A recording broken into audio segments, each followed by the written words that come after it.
Live mula sa TV5 Media Center Reliance. Kasama ang buong puwersa ng News 5. Ito ang 28th KBP Golden Dove Awards at 13th Makatao Awards Best TV Newscast.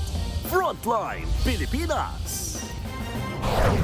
News 5 exclusive. 17 anyos na dalagita sa Bustos, Bulacan, ginahasa at pinatay ng 4 na lalaki. Ang isa sa mga sospek, sariling tatay ng biktima.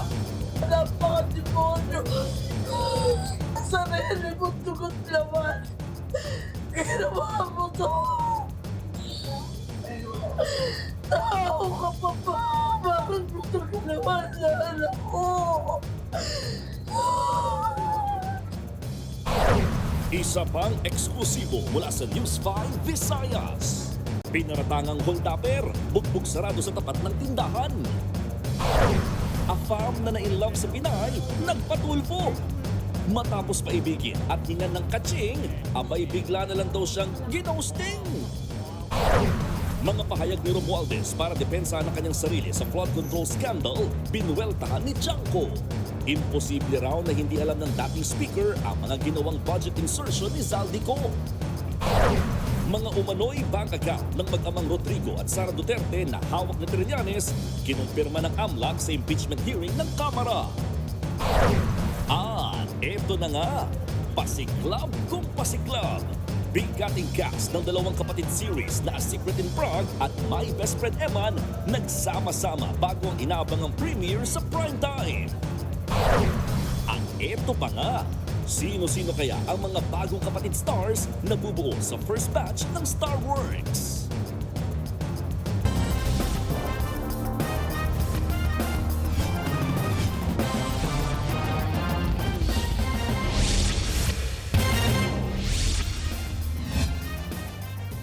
Karumal-dumal ang sinapit ng 17 anyos na dalagita sa Bulacan. Hinalay siya sa kapinatay at inilibing sa bakanteng lote.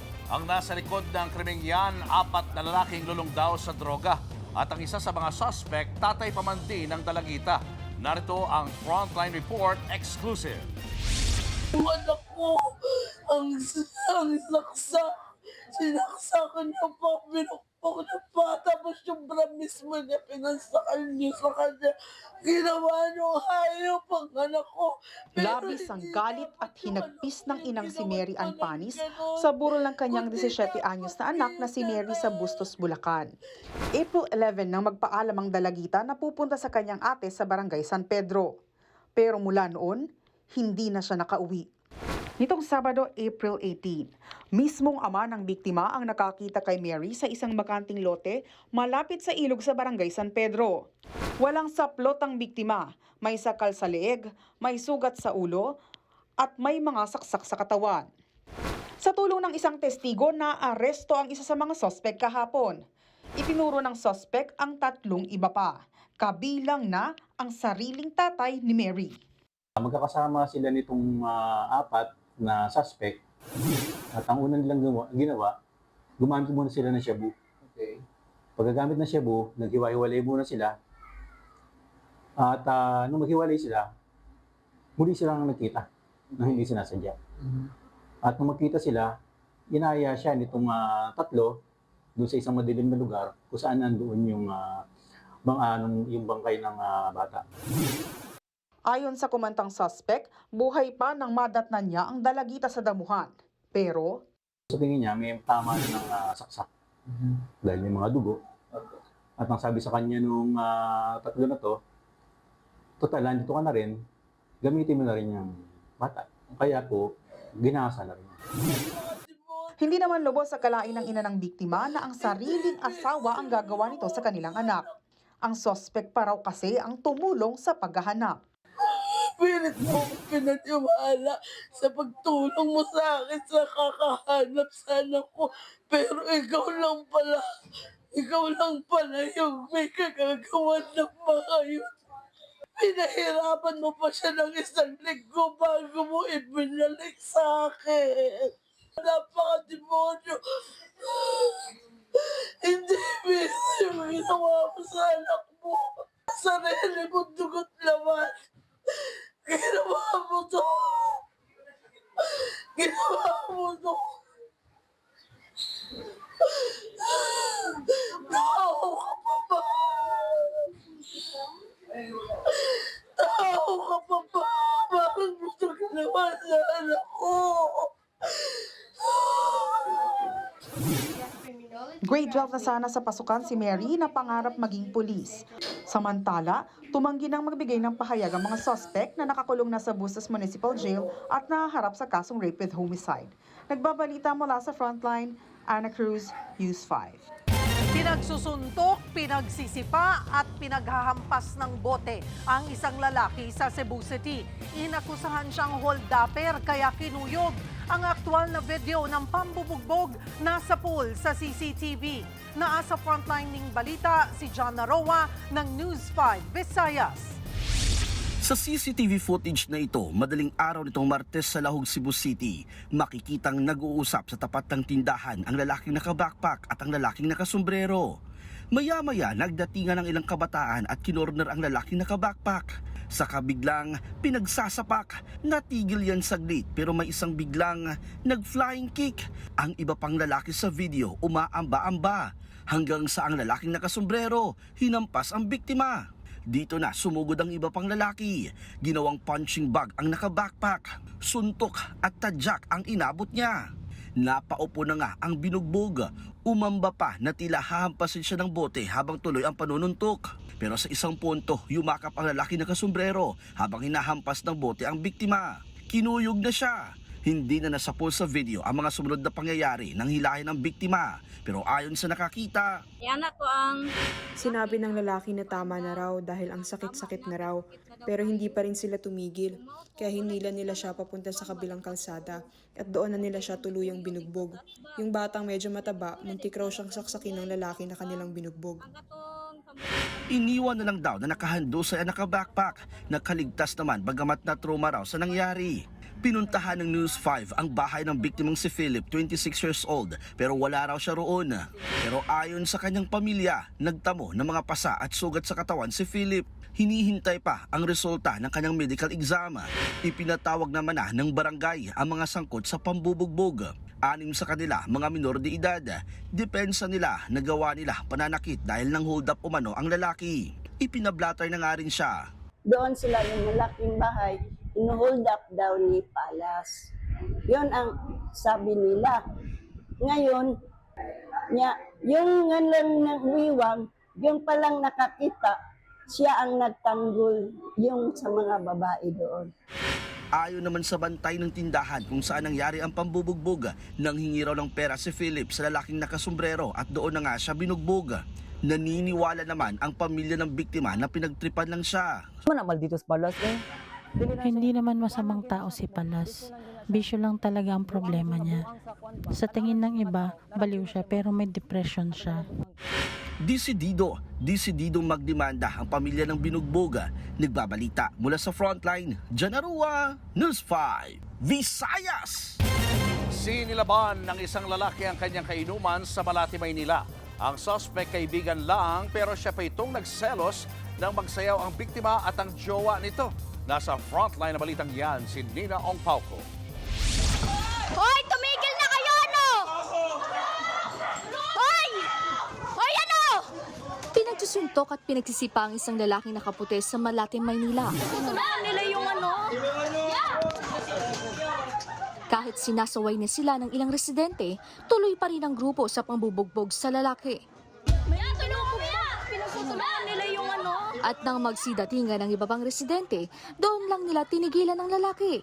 Nagtutulungan nila yung isang lalaki doon. Si Kuya, inaalis ako. Sa isa pang anggulo, makikita ang pag-alis ng lalaki. Kuya, iwas ka muna ya. Nangyari yan nito lang Sabado sa isang paupahang bahay. Ang lalaki, hindi pala biktima, kundi sospek. Dahil sinilaban pala nito ng buhay ang 38 anyos niyang karelasyon o mano. Ayon sa investigasyon, nakipag-inuman ng biktima sa sospek na isang seaman at sa iba pang tenant sa paupahang bahay. Masaya naman silang nakiinuman. Parang wala pang 1 hour, nakarinig silang mag-asawa na tulungan niyo ako, sinusunog ako. So napabalik pa sila, umakyat sila sa taas. Nakita nila na itong si tenant, yung tenant niya talaga ay lumiliyab na. Sa CCTV na ito, makikitang ineskorta ng tanod at mga pulis ang biktima para dalhin sa ospital. Ayon sa barangay, selos ang isa sa tinitignang motibo kaya sinilaban ng sospek ang biktima. LGBTQ partner sila. So parang ang pagkakaintindi nila, nagselos itong lalaki dun sa sa partner niya. Kaya daw nagselos dahil may nagsasayawan sila. Kaya ang nangyari, bigla na lang daw binuhuson ng alkohol. Matapos ng krimen, umalis ang sospek sandali. Nang bumalik ito, hinarang na siya ng landlord. Dito na nagkaroon ng komosyon na nauwi sa suntukan na nakuha sa video. Yung suspect nasa labas, nadatnan ko nasa labas yung suspect. Tapos sabi niya sa akin, balikan ko kasi sunugin ko pa yung yung kwarto, yung tao. Sabi ko, wag ka na pumasok. Kinabukasan, nagawa pang magtungo sa Paco Police ang sospek para humingi ng tulong. Naiwan daw kasi ang kanyang mga gamit sa paupahang bahay. Kung kukunin niya raw yung cellphone niya, yung maleta niya, at yung mga Siemens book niya. Ngayon, nalaman nga ng mga pulis na may iba pala siyang ginawa. Kaya ang nangyari, hinold siya. Dinala siya sa prosinto. Parang ang nangyari kasi, inunahan niyang magreklamo yung totoong biktima. So siya, nag-play victim siya. Sa ngayon, nagpapagaling pa rin sa ospital ang biktima habang nasa kustodiya na ng Ermita Police Station ng sospek na naharap sa kasong frustrated murder. Nagbabalita mula sa Frontline, Nina Ongpauco, News 5. Bumuelta si Navotas Congressman Toby Tiangco sa mga pahayag ni dating House Speaker Martin Romualdez. Ayon kay Tiangco, imposibleng hindi alam ni Romualdez ang mga ginawang budget insertions ni Zaldico. Live mula sa Batasang Pambansa sa frontline ng balitang yan, si Camille Samonte. Camille, ano pang mga sinabi ni Congressman Tiangco? Cheryl, pumalag nga si Congressman Toby Tiangco sa mga naging pahayag ni dating House Speaker Martin Romualdez matapos nga nitong depensahan ang kanyang sarili sa pagkakadawit sa umano'y kickback scheme ng flood control scandal. Giit ni Tiangco, madalas na magkausap si Romualdez at Zaldico at alam niyang nangyayari ang korupsyon sa binuong small committee kung saan ginagawa ang budget insertions. Wala rin daw mali sa pagpapanagot ng Pangulo sa mga sangkot sa korupsyon. How can I be the mastermind? The national budget does not depend on just one person. The budget does not begin in the House. It begins in the executive. Mabibigat ang binitawang salita ni dating House Speaker at Leyte 1st District Representative Martin Romualdez. Sabi ni Romualdez, ang pondo ay nagsisimula sa ehekutibo. Itinuro rin ni Romualdez sina dating Senate President Cheese Escudero at dating House Committee on Appropriations Chair Zaldico na nagdedesisyon sa national budget. Two people were instrumental in making those budget decisions, Cheese Escudero and Zaldico. May command responsibility din daw ang Executive Department sa katiwalian sa pondo at implementasyon nito. If corruption were to occur in a magnitude made known to us over the past months, then it's clear that the real corruption does not happen at the level of the general legislative approval alone. It happens at the level of execution of the General Appropriations Act. Binanggit din ni Romualdez si Navotas Lone District Representative at dating Vice Chair ng House Appropriations na si Toby Tiangco na very vocal daw sa issue. Kaya bakit daw hindi inilabas ni Tiangco ang mga nakitang irregularidad sa proseso ng national budget? Bakit pag budget deliberations, walang nagtatanong on the part of the majority? Kasi hindi nga kami pwedeng magtanong. Pinagbabawalan kami noon na magtanong. Ayon kay Tiangco, imposibleng hindi alam ni Romualdez ang ginagawang budget insertions ni Ko. Hindi rin daw dapat ituro ni Romualdez ang Executive Department dahil hindi kasama sa budget ng Pangulo ang mga proyektong naibibenta sa mga kontraktor. Wala naman dapat ilaglag eh. Because very clear yung sabi ni Presidente, they will prosecute, yung DOJ will prosecute based on where the evidence leads them to, di ba? wala naman siya sinabi, wala naman laglagan dyan. And secondly, sinabi niya, wala naman siyang proproteksyonan na kahit sino. Di ba? So, hindi yan laglagan. Pinuna rin ni Tiangco ang timing ng paghingi ng travel authority ni Romualdez para makalabas ng bansa. Bakit naman nagkataon na kung kailan nahuli si former Congressman Saldico, tsaka siya nag-request ng travel authority for medical check-up, at nung hindi siya pinayagan na mag-medical check-up, tsaka siya naglabas nito, di ba? Is it coincidence? O is he worried about dun sa pwedeng sabihin ni former Congressman Saldico? Inilabas ni Romualdez ang pahayag sa gitna ng pagtutol ng ombudsman na magpa-medical check-up siya sa Singapore. Hindi naman nagbigay ng komento si Ombudsman Boying Remulla sa video message ni Romualdez. Wala pa namang pahayag si Escudero sa paratang ni Romualdez. Una nang sinabi ng ombudsman na plano nilang kasuhan ng plunder sina Escudero at Romualdez kaugnay ng issue.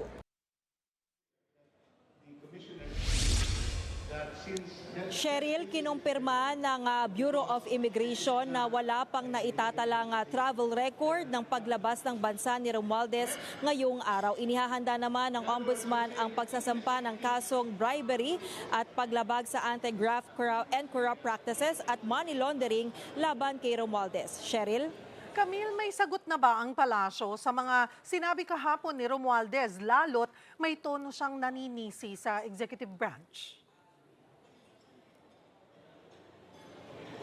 Cheryl, sa mga oras na ito ay wala pa ring tugon ang Malacanang sa mga pahayag ni Romualdez na pinsan ni Pangulong Bongbong Marcos. Pero gaya nga nitong sinasabi ni Congressman Toby Tiangco, wala siyang nakikitang dahilan para ilaglag ng Pangulo ang sarili niyang pinsan at wala rin naman daw mali sa pagpapanagot ng Pangulo doon sa mga sangkot sa korupsyon. Cheryl.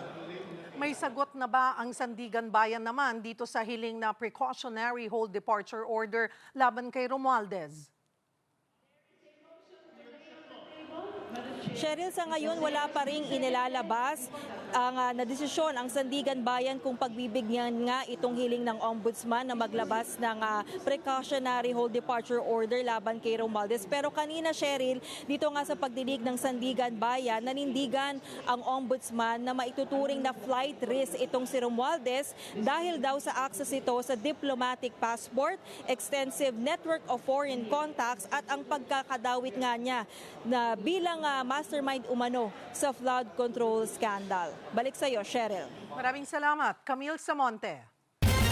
Ilooban ng isang food cart sa Norzagaray, Bulacan at tinangay ang 5 araw na kinita ng tindahan. Ang suspect dati pamanting empleyado ng food cart. Narito ang Frontline Report exclusive.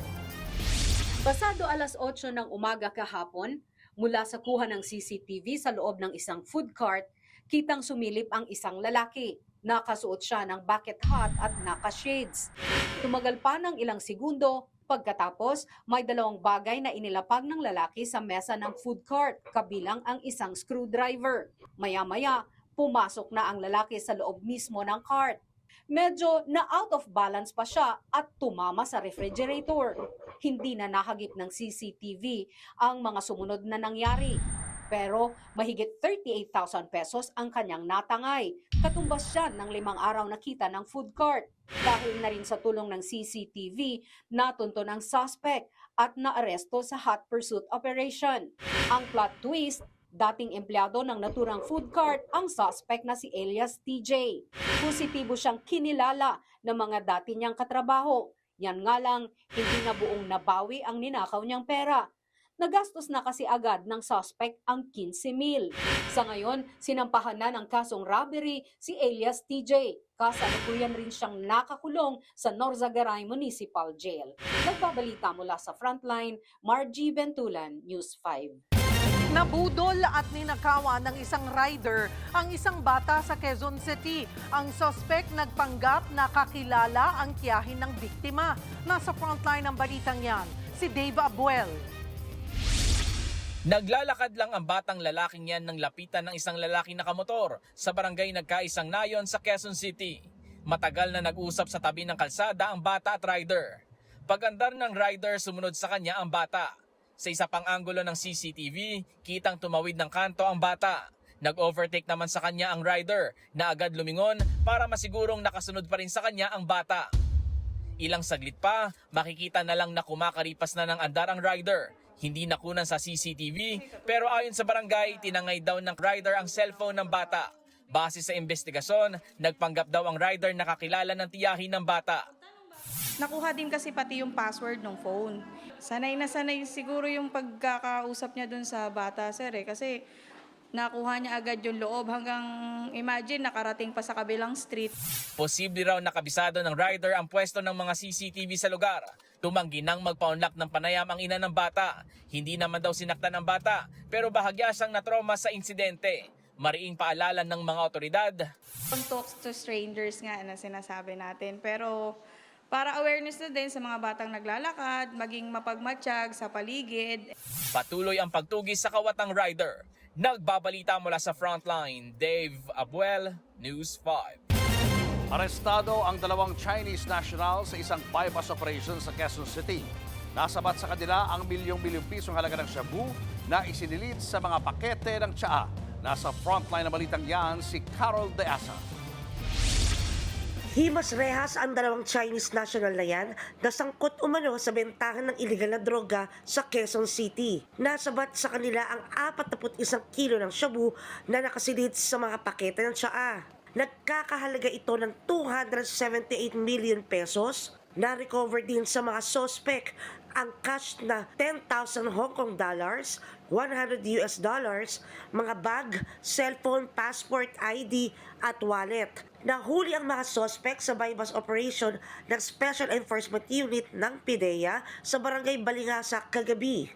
Yung nag-positive na po na yung transaksyon, nilapitan na po ng mga PIDEA yung mga suspect natin. Napag-alaman po na positive po sa shabu, na nakalagay po sa may tea bags, tapos sa mga travel boxes. Nung nagdatingan na po yung mga PIDEA, sa dami po nila, di na rin po lumaban yung mga suspect. Mahigit 1 bandang minanmanan ng mga otoridad ang mga inarestong dayuhan matapos itimbre sa kanila ng isang informant. Nakaharap ang 2 Chinese sa suspect sa kasong paglabag sa Comprehensive Dangerous Drugs Act of 2002. Tinutukoy pa ang iba pang posibleng kasabot ng mga sospek at kung bahagi sila ng malakihang operasyon ng iligal na droga sa bansa. Nagbabalita mula sa Frontline, Carol De Asa, News 5. Sa lakas ng patugtog ng isang jeep, maagang nabulahaw ang ilang motorista sa Quezon City.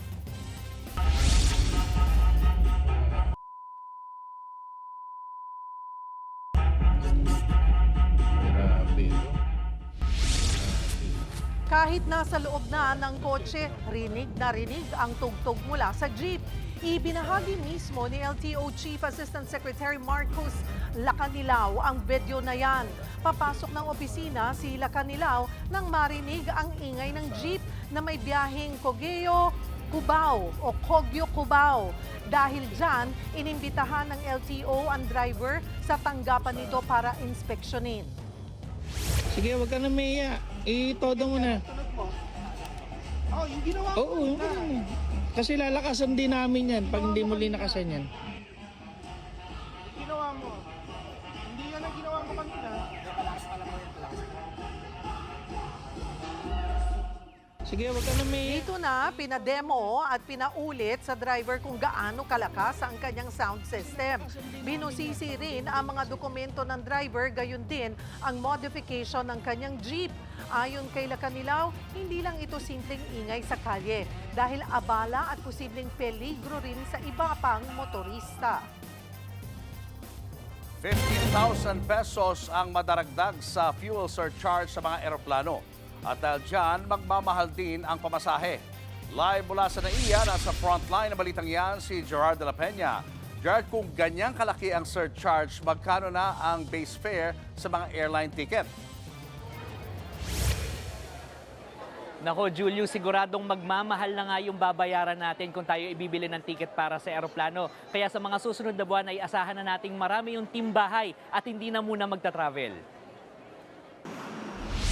Nagkaroon na ng malakihang rollback sa diesel, gasolina at kerosene. Pero ibang usapan na ang presyohan ng jet fuel na siyang ginagamit sa mga eroplano. Sa pinakahuling advisory ng Civil Aeronautics Board, mula level 8, tataas sa level 19 ang fuel surcharge na sinisingil ng mga airlines sa mga pasahero nito.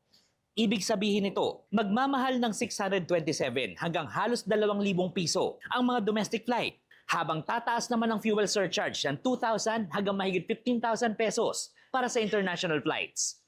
Depende yan sa layo ng destinasyon. Epektibo ito para sa mga tiket na ibubuk mula April 16 hanggang April 30. Babaguhin ng CAB ang fuel surcharge kada 15 araw. Maaring tumaas o bumaba habang umiiral ang krisis sa langis dahil sa patuloy na gyera sa pagitan ng US at Iran. Sa programang Ted Filon at DJ Chacha, sinabi ng Department of Energy, tatagal ng 40 araw ang supply ng jet fuel sa bansa. Nakahanda naman daw ang Philippine National Oil Corporation na bumili ng jet fuel kung magpapasaklolo ang mga airlines sa pagbili ng supply nito. Pagdating naman sa presyo, hindi raw pwedeng makialam ang DOE. Mahirap kasi magdikta ng presyo ngayon sa jet fuel kasi most of these are imported. Ang ultimate effect kasi sa presyo ng pamasahe, ano? Pero ang jet fuel kasi medyo mahirap kasi hindi kasi yan na tao yung nagpapakarga sa nagpapakarga sa gas station. Ayon naman sa grupo ng mga travel agencies, matumal ang negosyo nila ngayon. Marami raw ang naghihintay na humupa ang gulo sa Middle East at bumaba ang presyo ng tiket sa eroplano. Mukhang mas dadami pa raw ang magpapaliban muna ng kanilang biyahe. Kahit mababa yung hotel mo, but the airfare is expensive. And given na yan it's valid reaction that people will tightening their belts, especially if there's crisis like now, the inflation is really high. Umaasa rin sila na tatanggalin ang excise tax sa langis para kahit papaano ay mapababa ang gasto sa paglipad. Julius, ang alternatibo raw ngayon ay itong mga Middle Eastern carriers dahil mababa ang demand, syempre mababa rin ang pasahe. Yun nga lang, hindi magagarantiya ng mga airline na ito na walang delays at walang cancellations dahil pa rin yan sa gulo sa Middle East. Julius. Maraming salamat, Gerard de la Peña.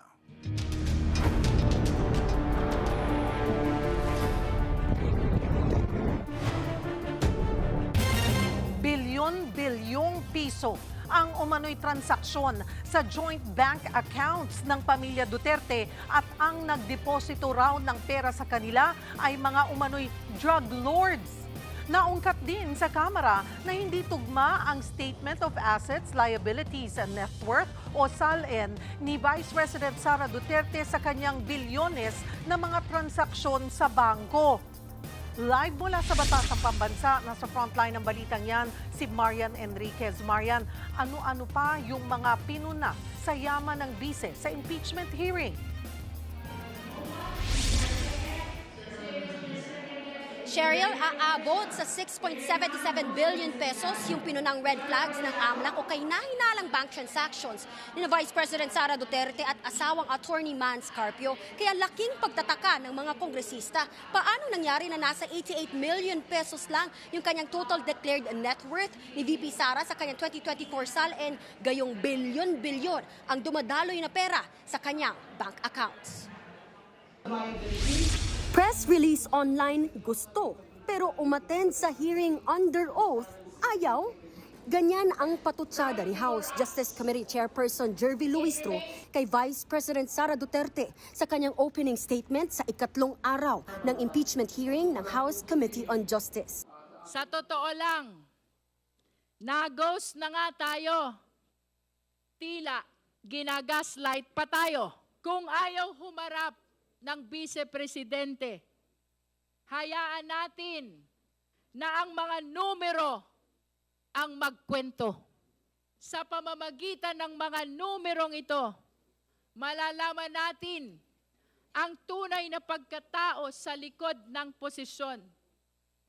Siya ba ay tunay na public servant o isa pa lang private billionaire? Si VP Sara kasi no-show ulit bagamat hindi siya required na dumalo. Ang hearing sumentro sa alegasyon ng mga umano'y hindi maipaliwanag na yaman ng bise. Dito binulatlat ang kanyang bank reports at ang Statement of Assets, Liabilities and Net Worth o SALN. Mismong si Ombudsman Boying Remulla pa ang humarap sa pagdinig para sa SALN ni VP Sara. Base sa datos ng Ombudsman, 80 million pesos ang itinaas ng net worth ni VP Sara mula 2007 hanggang 2024. Sakop niyan yung naging Vice Mayor siya ng Davao City hanggang maging Vice President. Mula 7 million pesos noong 2007, naging 88 million pesos ang net worth niya noong 2024. Pero simula 2019, tumigil ang bise sa pagdedeklara ng detalye sa kanyang cash on hand o bank deposit. Mismong opisina ng Ombudsman ang nagkumpirma niyan. Kahit na 5 po, wala po siyang dineklara na cash at saka cash on hand. Wala pong nakalagay, Your Honor. Hindi wow. Umpisa pa lang yan. Nang sumalang na ang Anti-Money Laundering Council o AMLAC, dito na lumutang ang red flags sa yaman ng bise, pati ng kanyang mister na si Attorney Mans Carpio. Isa sa pinuna ang 6.7 billion pesos na halaga ng bank transactions ng mag-asawa. Base sa records mula 2006 hanggang 2025, nasa 630 ang kabuuang covered transactions o yung mga transaksyon na lagpas sa 500,000 pesos. Habang 33 naman ang suspicious transactions o yung mga kahina-hinala. Sa transaksyong yan, 3.77 billion pesos ang nakita sa accounts ni VP Sara. Habang ang 2.99 billion pesos naman ang kay Attorney Carpio. Tanong ng mga kongresista, paanong bilyones ang transaksyon ng bise kung milyon lang ang net worth niya? Hindi ho magbabangga doon po sa kabuuan ng kanya pong net worth at 88 million at doon po sa mas maliit pa nga na mga net worth in a previous reporting. At ang nakakapagtaka po, Madam Chair, para yatang hindi nagtutugma yung kwento sa kwenta. Banat naman ni Akbayan Party List Representative Percy Sendanya, bilyonarya naman pala ang bise. Sa 2024 SALN po, nakalagay na net worth nila ay 88 million lamang. Bilyonaryo pala sila. Sabi nga po ng isang wise man from the 3rd District of Manila kanina, di wow. Ang sabi naman po ng bakla na Akbayan, sila na.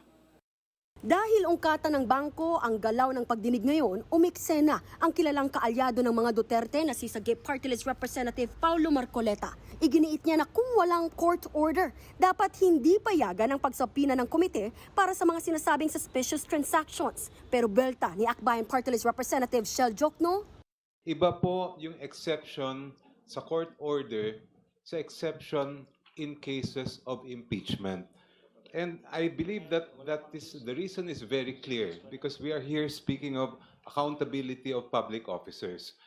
Bukod pa kasi sa mga suspicious transactions, ayon pa sa AMLAC, may 44 na confidential reports silang natanggap mula sa mga bangko mula 2017 hanggang 2026 kaugnay sa mga transaksyong may kaugnayan umano sa drug trafficking, graft at corrupt practices at malversation of public funds. Kaugnay ito sa mga lumabas sa pagdinig ng Quad Committee ng Drug War ni dating Pangulong Rodrigo Duterte at pagkakasangkot umano ni Attorney Carpio sa 6.4 billion pesos na shabu importation noong 2017. Isa pang lumutang sa pagdinig ang isiniwalat ni dating Senator Sonny Trillanes, ang pagpasok umano ng pera sa pamilya Duterte galing umano sa mga drug lord. Ang kopya ng summary ng mga transaksyon sa bangko na nagpapakita ng mga payout ng kilalang drug lord na si Sammy Uy, kina Sara Duterte at sa mga malalapit na miyembro ng kanyang pamilya ay kalakip dito at ginawang bahagi ng salaysay na ito bilang Annex I. Si Sammy Uy ay isang kilalang political contributor ni Rodrigo Duterte at kilalang kasama o kasosyo ni Michael Yang. Aabot daw ang halaga sa 2.4 billion pesos mula 2003 hanggang 2016. Sabi pa ni Trillanes, may kopya siya ng naging transaksyon sa pamilya Duterte. Bukod sa mga dokumentong may kaugnayan sa mga accounts ni Rodrigo Duterte, binigyan din ako ni Ginoong Dimesa ng mga dokumentong nagpapakita ng mga bank accounts at bank transactions ng mga anak, manugang at common law wife ni Duterte na sina Sara Duterte, Paulo Pulong Duterte, Sebastian Baste Duterte, Maneses Mans Carpio, Celito Hanilet Abansenya, kasama ang kanyang anak na si Veronica Kitty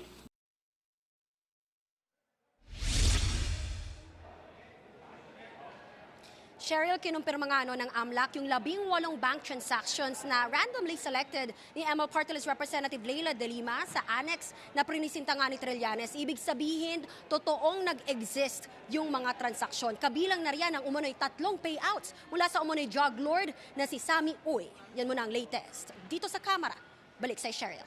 Marian, may pahayag na ba si VP Sara o ang pamilya Duterte sa mga aligasyon sa impeachment hearing?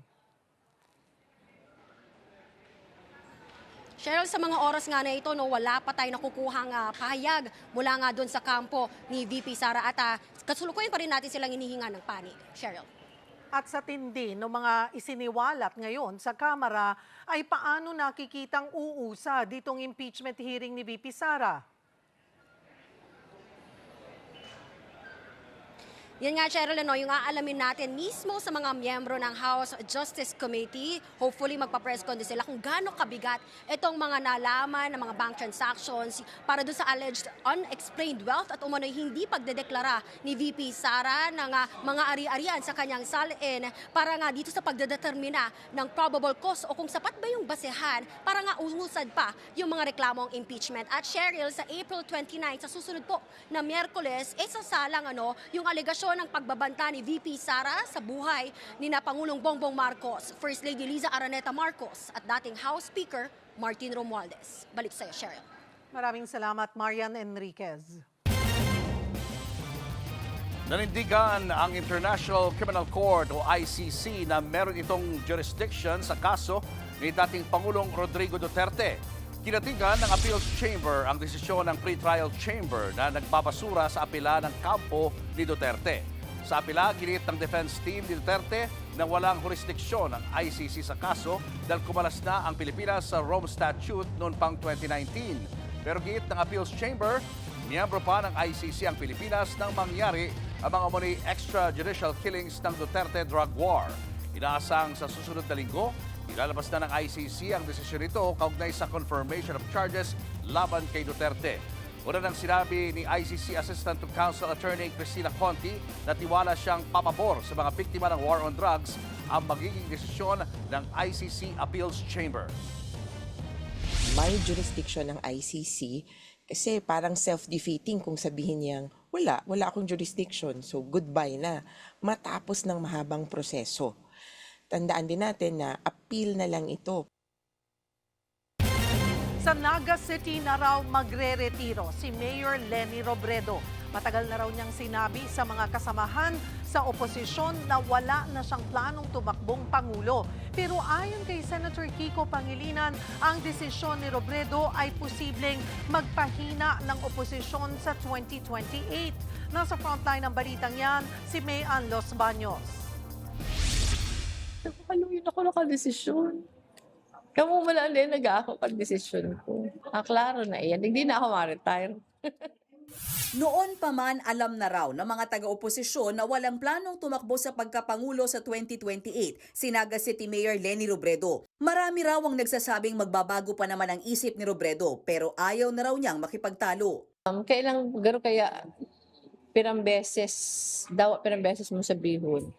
Igwa pa ng gad mga. Si mga gusto sa kuya, nag-aasa pang magliba ang isip ko. Hindi na ako makikidebate. Willing na sana. Sa panayam naman ng Good Morning Kapatid, kinumpirma ni dating presidential spokesperson Edwin Lacerda na sa mga nagdaang meeting, nag-abiso na nga si Robredo sa mga kaalyado.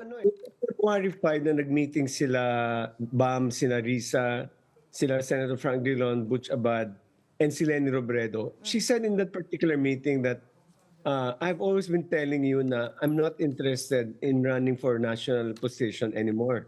Ang problema, hindi sila nakikinig. Pero sa panayam naman ang sa totoo lang ng 1PH, sinabi ni dating Senate President Franklin Drilon na nagulat siya sa desisyon ni Robredo. Pinag-uusapan namin kung anong proseso ang dapat gampanan para makapili kami ng kandidato. Kaya ako'y nagulat din. Yung pagtakbo po, yan ay personal decision. Okay. Hindi po pwede ang iba ang mag-decide para sa iyo. Nirerespeto ni Senador Kiko Pangilinan ang desisyon ni Robredo. Magkatandem si Robredo at Pangilinan noong 2022 national elections pero kapwa natalo sa unity.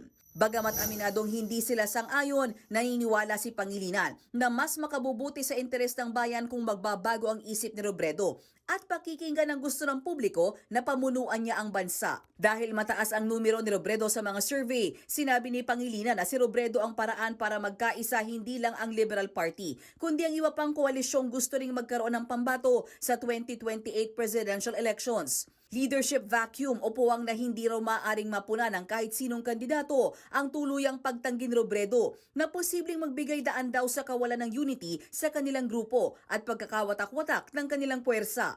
Sang-ayon daw si Drilon sa sinabi ni Pangilinan na may epekto ang pagtanggi ni Robredo. Sang-ayon ako sa sinabi ni Senator Kiko, may vacuum and it is not a good one. Dahil ekis na si Robredo, nasa proseso ng oposisyon sa pagpili ng ibang standard bearer. Well, si Risa Hontiveros nagsasabi na, with all yung kanyang mga the way she moves and mukhang interesado. Sila Sherda naniniwalang posibleng tumaas na ngayon ang numero sa survey ni Hontiveros at Aquino. So if you take out Leni Robredo in the surveys, in the equation, you would see the numbers of Senator Risa Hontiveros and Senator Bam Aquino go up exponentially. So it won't be a problem for us, although admittedly mataas ang numbers ni Leni, but hindi tayo magkakaproblema dahil we have very many qualified candidates in the persons of Risa and Bam. Una nang sinabi ni Hontiveros na handa siyang maging standard bearer kung magkakaisa ang oposisyon. Si Drilon, aminadong malakas si Vice President Sara Duterte na una nang nag-anunsyong tatakbo sa pagkapangulo. Sa aking tingin, dapat iisa lang ang kandidato na kalaban ng mga Duterte dahilan sa malakas si Sara. Maging si Mayor Leni Robredo naniniwalang marami pang pwedeng kumandidatong pangulo sa 2028. Meron siyang mga nabanggit na pangalan. Si Risa, perang beses na nagsabing okay siya.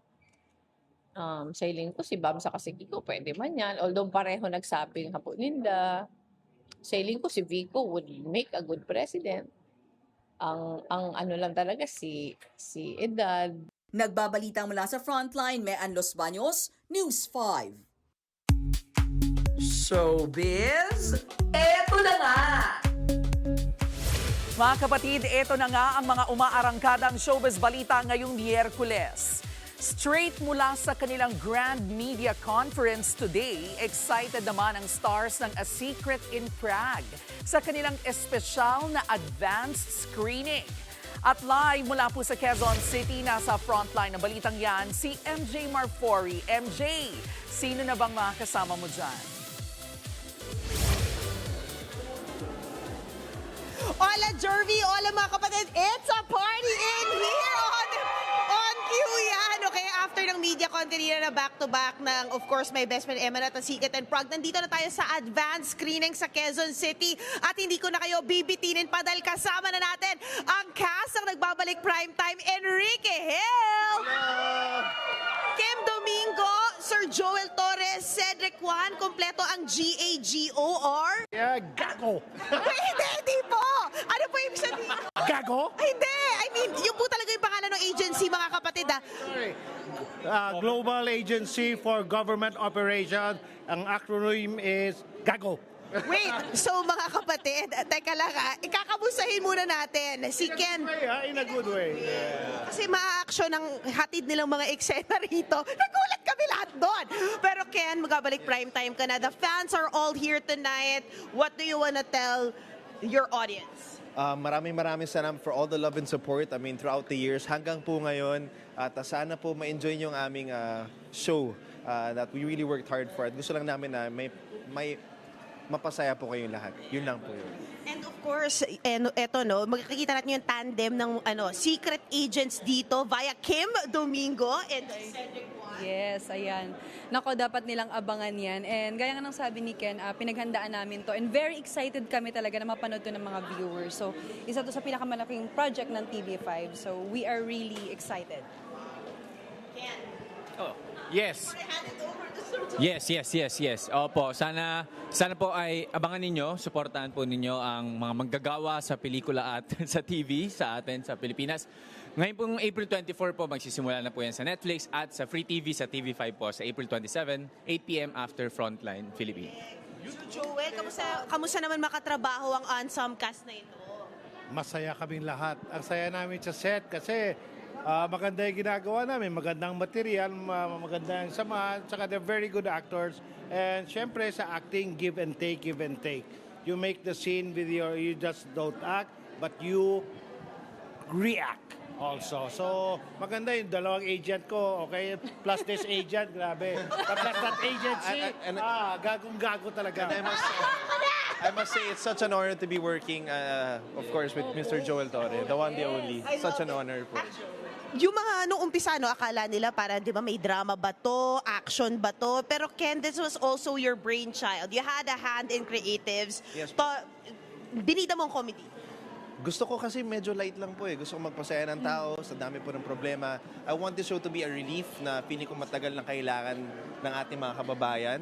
At, we just want to make people happy. So sana po ay matuwa po kayo at ma-inspire din po kayo sa aming show. Alright. Yun lang po yun.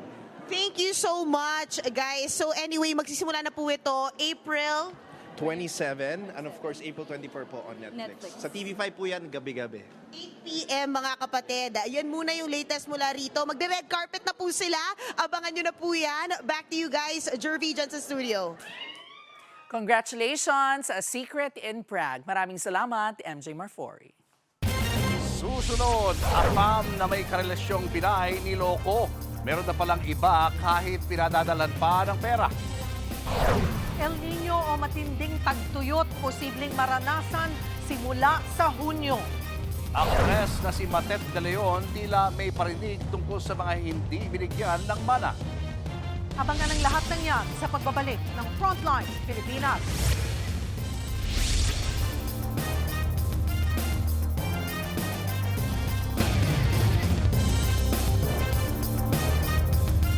Mga kapatid, Julius Babaw po, nasa Middle East o saan mang dako ka ng mundo, manatiling may alam at may pakialam sa mga mainit na balita dito sa ating bansa. Simulan po natin ang bawat araw sa tuloy-tuloy na balitaan sa Frontline.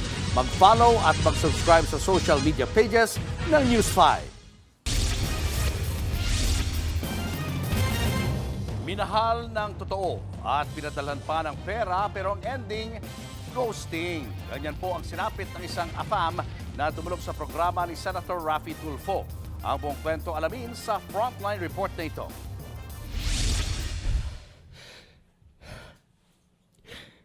I wanted to help her because I knew she was poor, and so I straight away started sending. I gave her an allowance.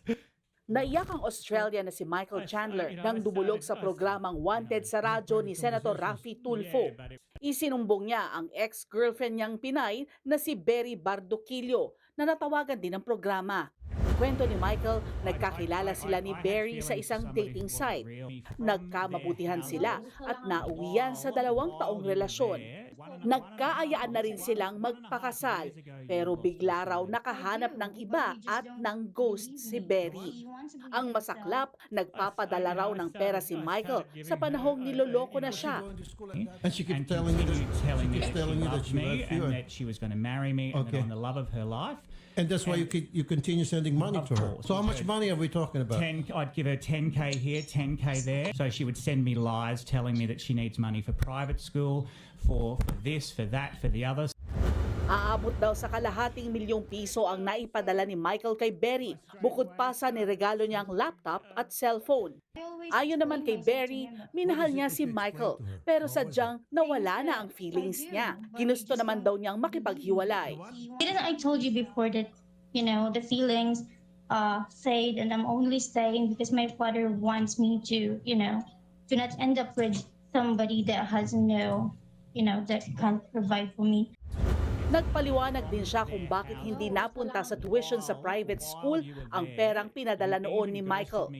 Nangyari, parang may babayaran sa bahay halagang 2K, edi 8K na lang, kukulangin na po para sa 10K. Oh, Kaya okay. sabi ko, ay sige, sa public na lang ako Alright. mag-ano. Tapos yung Translate, Sherry, translate. Hindi ko po pinabayad ko. Hold on. Walang Tutulungan ng programa si Michael na magsampa ng kasong estafa laban kay Berry.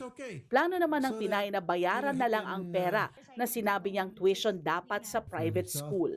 Or maybe you can just talk it out without going to the court. And who knows, you might get together again. You still love this? Of course I do, but I'm not going to love someone who treats me like this. I know, I understand. Nagbabalita mula sa Frontline. Faith Tobias, News 5. Nasunog ang isang bahagi ng Sierra Madre sa Kalayaan, Laguna kagabi. Sa drone video na ito, makikita ang lawak ng apoy. Una itong naiulat bago mag-alas 4 ng hapon. Agad rumisponde ang PFP at volunteers para aksyonan ito. Naging pahirapan nga lang ang pag-apula sa sunog dahil matarik ang mga daanan. Alas 10 na ng gabi nang maideklara itong under control. Tuluyan itong naapula bago mag-alas 5:30 kaninang umaga. Inaalam pa ang sanhi ng sunog.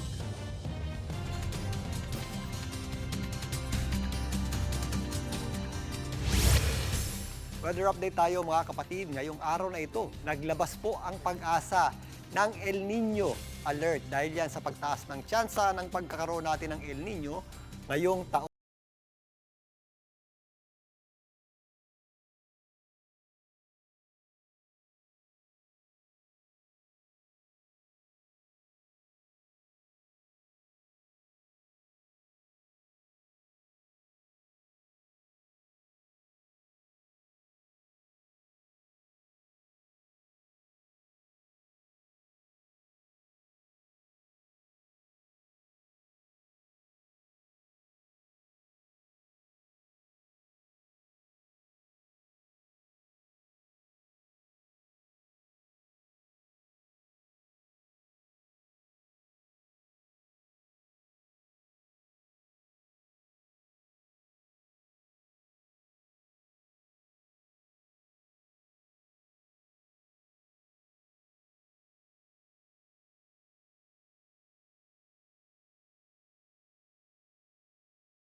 Sadyang mainit lamang po yung ating panahon dahil panahon po ng tag-init. Mas mararamdaman pa po natin ang epekto ng El Nino sa susunod na taon o yung pinaka-dry niyan o yung pinaka-tagtuyot ng El Nino sa susunod na taon. Sa ngayon, ganun pa man, mag-ready pa rin po tayo sa matinding init ng panahon dahil po magpapatuloy po yan dahil sa epekto ng ating tinatawag na ridge ng high pressure area at ito ang ating easterlies na nakaka-apekto sa malaking bahagi ng ating bansa. Sa katunayan, matataas na heat index pa rin po ang ating aasahan. Bukas, posibleng pumalo po sa 41 degrees Celsius dito po sa mga areas ng Cagayan, dyan po sa Apari, Tuguegarao City, kasama na po dyan ang Cotabato, dyan po sa may area ng Maguindanao. Possible naman po yan umakyat sa hanggang 40 degrees Celsius dyan po sa area ng Ilocos Region, sa may Lawag, sa Dagupan, sa may Pangasinan, kasama na po dyan ang Central Luzon, dyan po sa area ng Aurora, maging dito sa Palawan, Iloilo, at dyan po sa area ng Surigao. So, doble ingat pa rin po tayo mga kapatid dahil nagpapatuloy po ang mainit na panahon at papunta pa lang po tayo sa pinakamainit nating panahon na posible po yan sa huling bahagi ng Abril hanggang unang bahagi ng Mayo. Diyan po natin na itatala yung ating pinakamatataas na temperatura at pinakamatataas na heat index. Dito po sa Metro Manila, magpapatuloy pa rin po ang matinding init ng panahon. Lalong-lalo na sa tanghali, bandang hapon, nagiging maulap po yung ating panahon pero napakaalinsangan po ng ating weather. Kaya mag-ready po tayo, ugaliin po natin, uminom ng tubig at wag pa rin po natin kalimutan ang pagdadala ng payong. Panangga po natin yan sa init ng araw, lalong-lalo pag lumalabas tayo sa tanghali. Ang ating heat index ay naglalaro po sa 37 hanggang 39 degrees Celsius. At yan muna latest sa ating lagay ng panahon. Muli ako po ang iyong weather frontliner, Alvin Pura, na lagi may panahon para sa iyo. Showbiz, eto na nga! Mga kapatid, eto na nga, maingay online ang post ng aktres na si Matet De Leon sa isyu ng mana mula sa namayapang ina na si superstar Nora Honor. Sa post, magkakasama sa picture habang nagtatawanan ang mga adopted children na sina Matet, Lotlot, Kenneth at Kiko.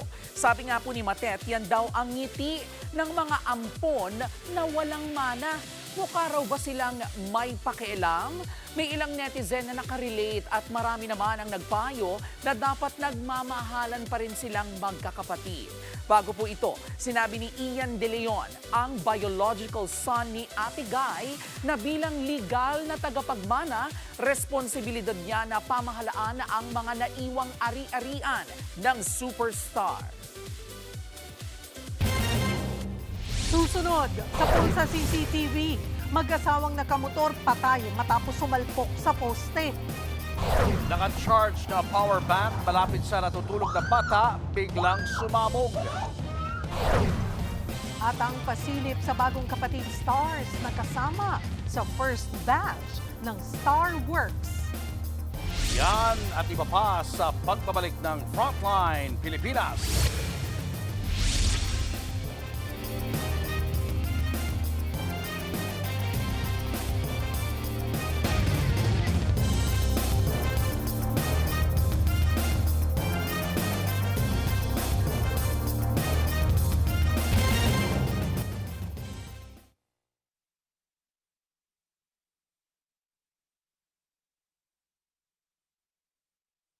Mga kapatid, Julius Babaw po. Nasa Middle East o sa amang dako ka ng mundo, manatiling may alam at may pakialam sa mga mainit na balita dito sa ating bansa. Simulan po natin ang bawat araw sa tuloy-tuloy na balitaan sa Frontline. Mag-follow at mag-subscribe sa social media pages ng News 5. Patay ang mag-asawang sakay ng motorsiklo matapos sumalpok sa poste sa Taguig City. Ang mga biktima wala pang suot na helmet. Nasa frontline ng balitang yan si News 5 Mr. Exclusive, Gary De Leon. Sa kuha ng CCTV, pasado alas 6 ng umaga, sa kalsadang ito sa Barangay Bagong Bayan sa Taguig City. Maluwag ang kalsada at meron ding mga ilaw. Hanggang sa sumulpot ang isang humaharurot na motorsiklo nang biglang sumalpok sa poste ang motor matapos mawala ng balanse ang rider nito. Sa lakas ng impact, napalabas ng bahay ang ilang residente sa lugar. Tumigil din ang ilang motorista. Pagdating ng mga pulis, naabutang duguan ang mag-asawang sakay na nadisgrasyang motor. Dead on the spot sila pareho. Ayon sa mga pulis, pauwi na sana ang mga biktima noong nangyari ito. Ito pong dalawang mag-asawa, galing po ito sa reunion po. Dakong alas 4:30 ng madaling araw na yon, sila po ipapauwi na, papunta po sa Lower Bikutan. At ito pong kalsada na to, ito po yung kanilang daanan. Base sa investigasyon ng Taguig Traffic Bureau, may nadaanan na kawad ang telecommunication ng rider, kaya nawalan ito ng kontrol. Dagdag pa ng mga otoridad. Pasin po natin doon po sa akto na yon, no, na itong dalawang mag-asawa ay wala pong suot na helmet.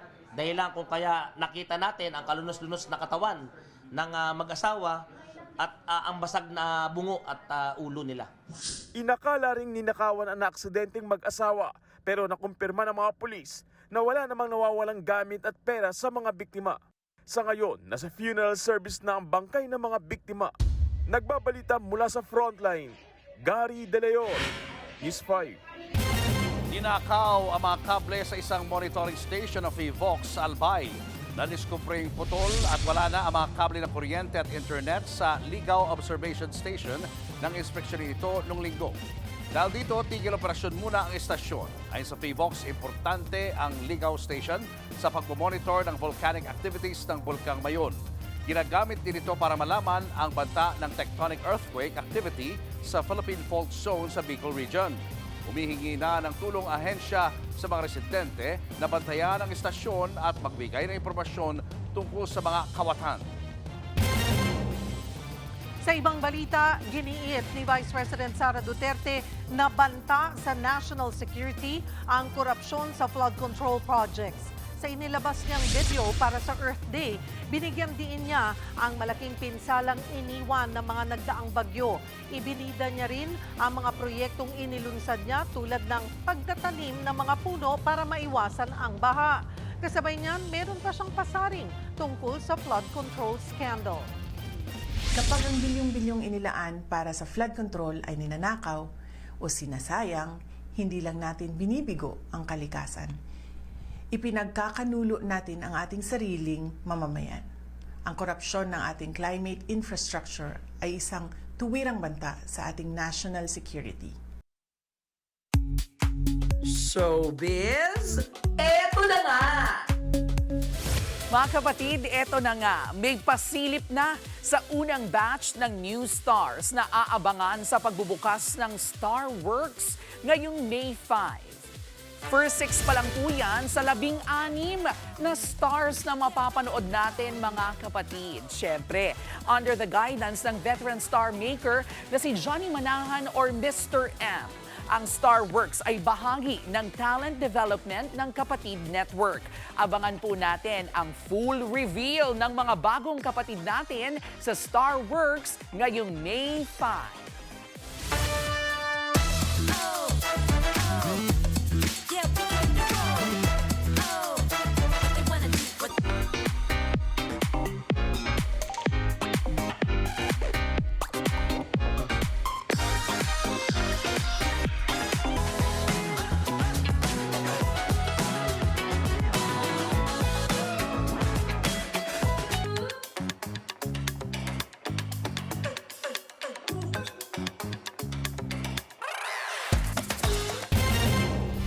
Susunod, lalaking nambuli ang mano, patay ng saksakin ng kainuman niyang bilas.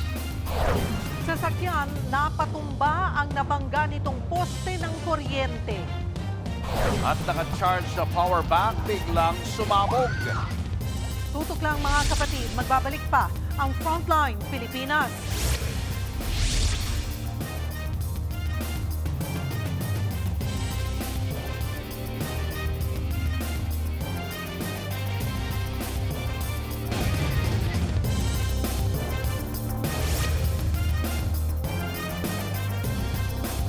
Mga kapatid, Cheryl Cosim po. Nasa Estados Unidos, Canada o saan mang dako ka ng mundo, manatiling may alam at may pakialam sa mga mainit na balita dito sa ating bansa. Simulan natin ang bawat araw sa tuloy-tuloy na balitaan sa Frontline. Mag-follow at mag-subscribe sa social media pages ng News 5.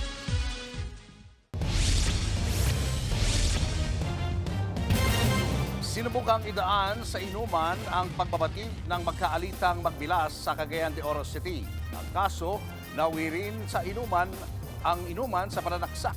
Nasa frontline na balitang yan si Mobile Journal, Kayla Macantan. Duguan at wala ng buhay ng abutan ng mga pulis ang 28 anyos na si alias Roland sa barangay outpost na ito sa Bulwa, Cagayan de Oro City.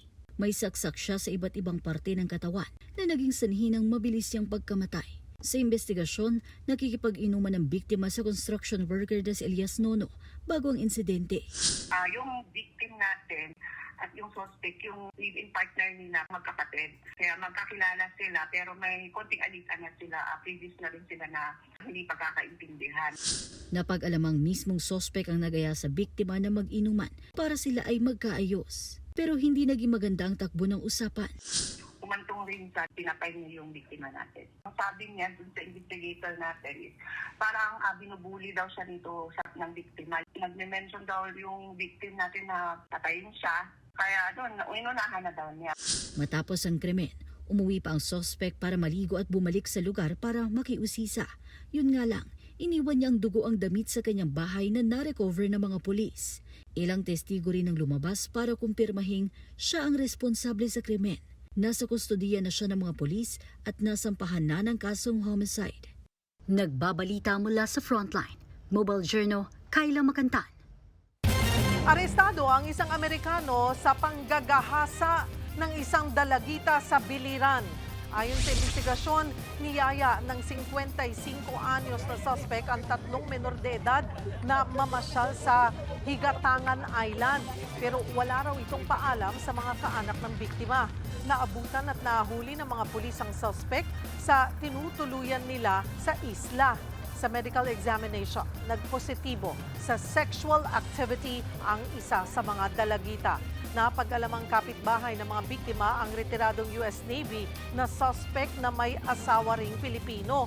Nahaharap siya sa mga kaukulang kaso habang na-turn over na sa mga social worker ang 3 biktima. Showbiz, eto na nga! Mga kapatid, ito na nga. Thankful si Project Loki star Jada Avanzado dahil benta sa fans ang tambalan nila ni kapatid star Dylan Menor.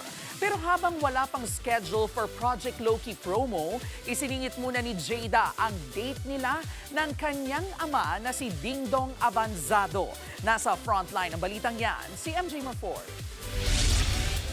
In their best MJ looks, ang ilang Pinoy hardcore fans sa advanced screening ng highly anticipated biopic ng King of Pop na si Michael Jackson sa Mandaluyong kagabi. Present ang ilang OPM stars at celebrities in honor of Michael. At spotted nga ang touching father-daughter moment ni Dingdong Avanzado at Project Loki star Jada. The very first album I bought with my own money was Off the Wall. As an artist, when Jada was growing up, Michael Jackson was top of the list, and when I wanted her to improve on her musicality. The first one that I ever really discovered was probably the Thriller album. Yung music video no, napaka-iconic kasi nun.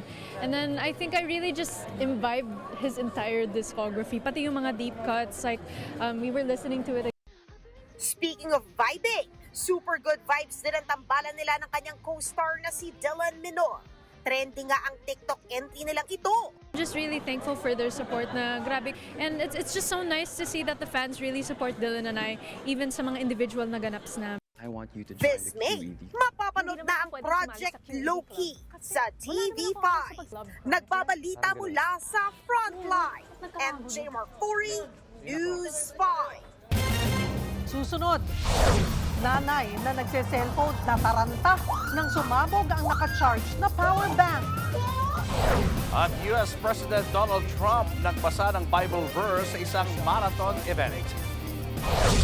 At sa ating K-Alaman, paggunita ng Earth Day every year, alamin kung paano nga ba nagsimula. Usok lang mga kapatid, magbabalik pa ang Frontline Pilipinas.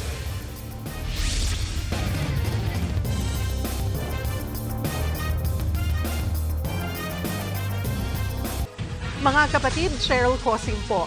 Nasa Estados Unidos, Canada o saan man dako ka ng mundo, manatiling may alam at may pakialam sa mga maiinit na balita dito sa ating bansa. Simulan natin ang bawat araw sa tuloy-tuloy na balitaan sa Frontline.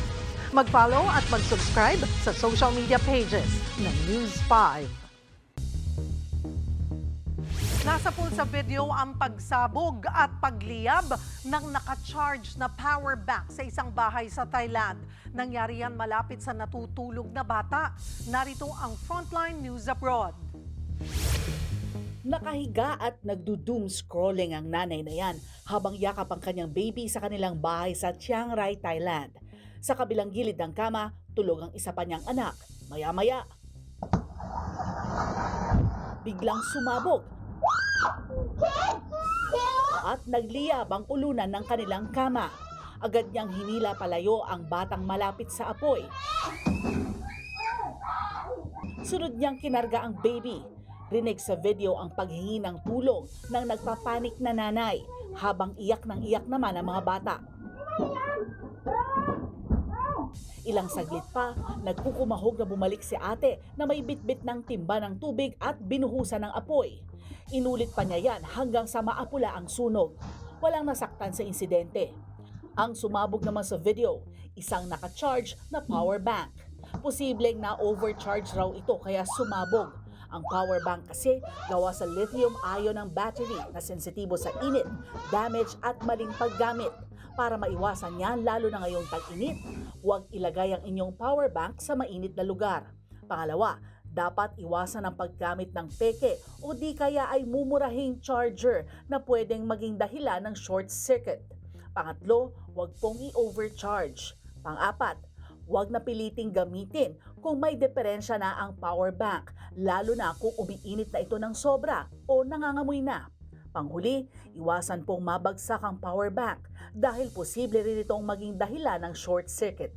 Nagbabalita mula sa Frontline, Faye Tobias, News 5. Matapos magbanta sa Santo Papa, nag-post ng AI na parang siya si Jesucristo. Nagbasa naman ngayon ng Bible verse si US President Donald Trump. My people which are called by my name shall humble themselves and pray and seek my face and turn from their wicked ways. Then will I hear from heaven and will forgive their sin and will heal their land. Galing po yan sa aklat ng Kronika sa Biblia. Ang talata ay nananawagan ng pagsisisi sa sinaunang Israel. Sikat din ang Bible verse na yan para suportahan ang ideya ng Amerika ay isang Christian nation. Isa si Trump sa kasama sa Marathon Bible event para sa Independence Day ng Amerika. Kasunod yan, nagdeklara ng ceasefire extension si Trump laban sa Iran.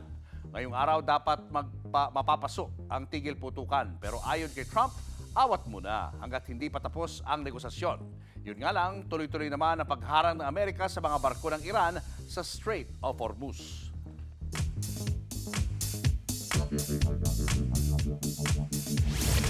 Mga kapatid, may isang araw sa taon na kahit hindi ka invited, abay kasali ka. Hindi mo pwedeng skip ang Earth Day ngayong April 22. Pero paano nga ba yan nagsimula? Noong late 1960s sa Amerika, sobrang lala ng polusyon. As in may ilog na literal na nasusunog. Dito na po pumasok si Gaylord Nelson. Naisip niya, paano kung gawing parang protest ang environmental awareness? At boom, eto na nga, April 22, 1970 ang naging unang Earth Day. Mahigit 20 million katao ang lumahok. Walang TikTok, walang hashtags, pero viral in real life. At dahil po doon, napilitan ang gobyerno na umaksyon. Dito na nabuo ang Environmental Protection Agency at nagsunod-sunod na rin ang environmental laws. Pero mga kapatid, hindi lang po ito sa Amerika. Noong 1990, naging global ang Earth Day. Umabot sa 200 million ang lumahok mula sa iba't ibang bansa. Fast forward sa 2016, sa Earth Day rin piniling pirmahan ang Paris Agreement. Ibig sabihin, hindi lang awareness, kundi may actual global commitment. At ngayon, higit 190 countries na ang sumali. From street protests hanggang social media challenges, lahat sila ay game. Pero mga kapatid, hindi mo kailangan maging environmentalist para lumahok. Minsan, sapat na yung hindi ka nagtatapon kung saan-saan. Nagdadala ka ng sariling tumbler o iniisip mo kung kailangan mo ba talaga yung plastic na hawak mo. Kasi sa totoo lang, hindi naman Earth ang may problema, kundi tayo. Kapag di natin inalagaan ang ating mundo, tayo rin po ang mauubusan. Kaya habang may April 22 pa every year, baka pwedeng gawin na rin po natin siyang April 23, 24, 25 hanggang maging habit na. Tandaan mga kapatid, ang ating planeta ay gaya ng K Alaman, ito po ay ating K Yamanan. K, okay. Susunod, poste ng kuryente natumba at nagliyab ng mabangga ng SUV. Ang stars ng mga pasabog na kapatid primetime serye nagsama-sama in one stage. Yan at iba pa sa pagbabalik ng Frontline Pilipinas.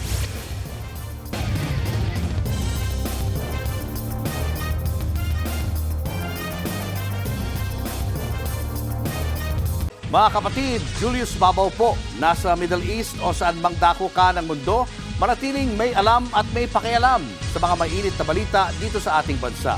Simulan po natin ang bawat araw sa tuloy-tuloy na balitaan sa Frontline. Mag-follow at mag-subscribe sa social media pages ng News 5. Sumabog ang natumbang poste ng kuryente matapos itong salpukin ng isang SUV sa Washington sa Amerika. Sa dashcam video, makikita ang SUV na unang sumalpok sa pulang sasakyan na nasa harapan nito. Dito na nawala ng kontrol ang driver at diretsyong sumalpok sa poste. Natumba ang poste at sumabog. Base sa investigasyon, umamin ng driver na nagsa-cellphone siya nang maaksidente. Showbiz, eto na nga! Mga kapatid, ito na nga, nagsama-sama sa media conference ang cast ng A Secret in Prague at My Best Friend Eman. Kabilang dyan si Andrea Brillantes na may first time daw na na-experience sa serye. Habang si Ay de las Alas gaganap bilang madre. Nasa frontline na balitang yan, si MJ Marfori. Back-to-back pasabog sa primetime ang aabangan natin sa Lunes, April 27, sa TV5 premiere ng dalawa sa mga inaabangang kapatid serye, ang A Secret and Prague at My Best Friend Eman.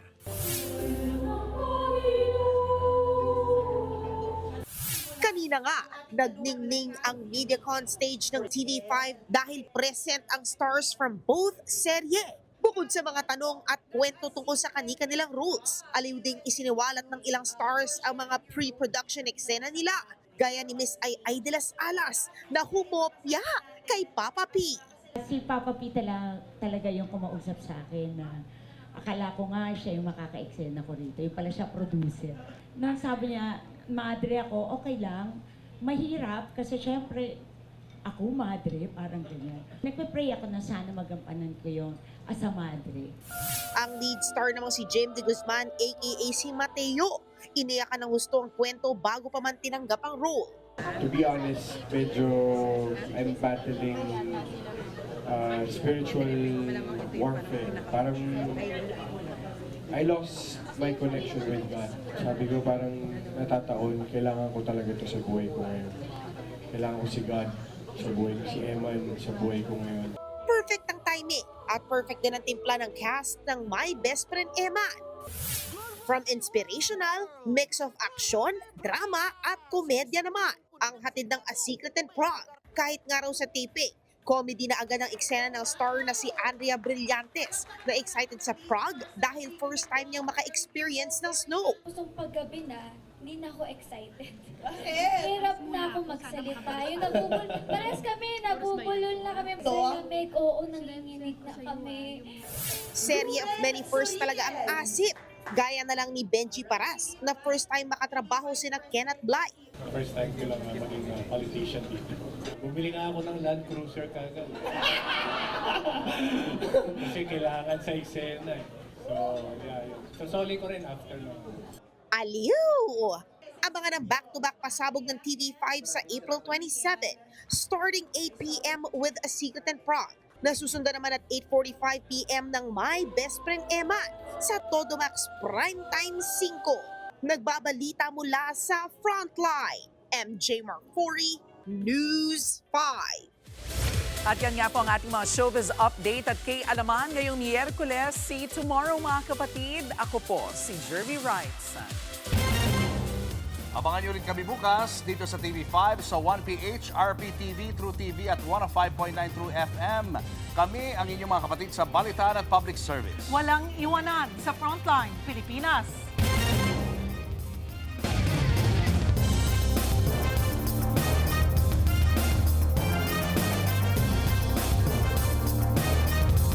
Mga kapatid, Cheryl Cosim po. Nasa Estados Unidos, Canada o saan mang dako ka ng mundo, manatiling may alam at may pakialam sa mga mainit na balita dito sa ating bansa. Simulan natin ang bawat araw sa tuloy-tuloy na balitaan sa Frontline. Mag-follow at mag-subscribe sa social media pages ng News 5.